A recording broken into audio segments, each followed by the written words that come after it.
2024 বৰ্ষৰ ডিসেম্বৰ মাহৰ ৪ৰ্থটো দেওবাৰ আৰু দুদিনৰ পিছতেই সমগ্ৰ বিশ্ববাসীয়ে 24 বৰ্ষক বিদায় দি আদৰি ল'ব 25 বৰ্ষক। পুৰণি বছৰক বিদায় দি নতুনক আদৰি ল'বলৈ এতিয়া সকলোৰে যে মনত অপাৰ আনন্দ।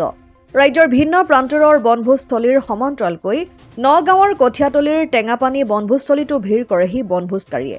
মনোমোহা প্ৰাকৃতিক সৌন্দৰ্যৰে ভৰপূৰ টেঙাপানীত প্ৰত্যেক বছৰৰ দৰে এইবাৰো ডিসেম্বৰ মাহৰ পৰাই অসমৰ ভিন্ন প্ৰান্তৰ লোক উপস্থিত হৈ মনোমোহা দৃশ্য উপভোগ কৰাৰ লগতে একেলগে সকলোৱে এসাঁজ খায়। আনহাতে সকলোৱে নাচি বাগি লগে ভাগে এসাঁজ খায়। এইদৰেই এতিয়া পুৰণিক বিদায় দি নতুন বছৰক আদৰিবলৈ প্ৰয়াস কৰিছে। কচুৱাৰ পৰা গুলজাৰ হুছেইনৰ ৰিপৰ্ট, অসম আদিত্য। NKS হুণ্ডাইলৈ স্বাগতম। নৰ্থ ইষ্টৰ প্ৰথম GDSI 2.0 ফিচাৰ্ছ ডিলাৰ হৈছে NKS হুণ্ডাই।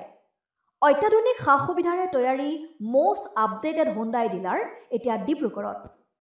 আমাৰ NKS হুণ্ডাই ডিলাৰত open sales consulted room, customer ৰুমৰ লগতে পুৰণি গাড়ীৰ এক্সচেঞ্জ ফেচিলিটিও ৰখা হৈছে।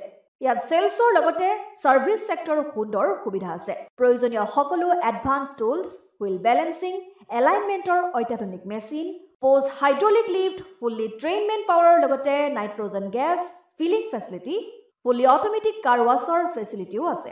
লগতে NKS হুণ্ডাই ডিলাৰে কাষ্টমাৰসকলৰ সুবিধাৰ্থে মোবাইল ছাৰ্ভিচ ভেনৰো ব্যৱস্থা ৰাখিছে, য'ত হাইড্ৰলিক লিফ্ট, ৱাছিং facility, wheel balancing, tyre pressure check কৰাৰ লগতে বহুখিনি সুবিধাই উপলব্ধ আছে। NKS হুণ্ডাইলৈ আহক আৰু সুবিধাসমূহ গ্ৰহণ কৰক।